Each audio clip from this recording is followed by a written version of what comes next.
నమస్తే కడప వార్త. పాకిస్తానీయులు 48 గంటల్లో దేశాన్ని విడిచి వెళ్లిపోవాలని భారతదేశ ప్రభుత్వం హుకుం జారీ చేసిన తర్వాత ప్రభుత్వ ఆదేశాల మేరకు ఏ రాష్ట్రంలో ఎంతమంది పాకిస్తానీయులు ఉండేది కేంద్ర హోంశాఖ నుండి పూర్తి వివరాలతో రాష్ట్ర ప్రభుత్వాలకి లిస్టు పంపడం జరిగింది. తెలంగాణలోని హైదరాబాద్ లో 2008 మంది పాకిస్తానీయులు ఉన్నట్లు తెలంగాణ ముఖ్యమంత్రి రేవంత్ రెడ్డికి వివరాలు వచ్చాయి. ఈ 208 మందిలో ఎంతమంది దేశం వదిలి వెళ్లారు, ఎంతమంది ఇంకా హైదరాబాద్ లో ఉన్నారన్నటువంటి పూర్తి వివరాలను రేవంత్ రెడ్డి ప్రభుత్వం వివరాలను సేకరిస్తోంది.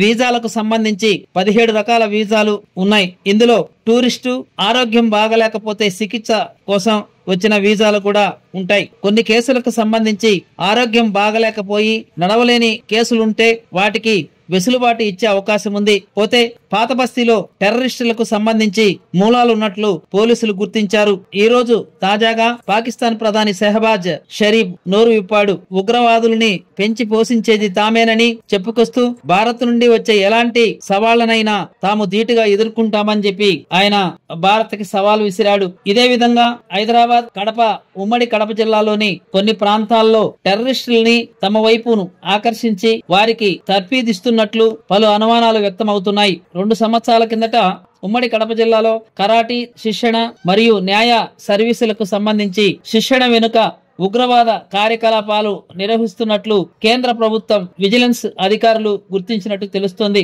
అప్పుడు కేంద్ర ప్రభుత్వ అధికారులు ఇక్కడికి వచ్చి విచారణ చేసిన విషయం కూడా అందరికీ తెలిసిందే. ఇక్కడ ఉమ్మడి కడప జిల్లాలో రాయచోటి, కడప ప్రాంతాల్లో ఉన్నటువంటి మత ఘర్షణలకు ఉగ్రవాదులు రూపకల్పన చేసినట్లు కేంద్ర ఇంటెలిజెన్స్ అధికారులు గుర్తించినట్టు తెలుస్తోంది. ఏది ఏమైనా ఈ ఉగ్రవాదం మీద మోడీ ప్రభుత్వం ఉక్కుపాదం మోపడం దేశ ప్రజలందరూ హర్షిస్తున్నారు.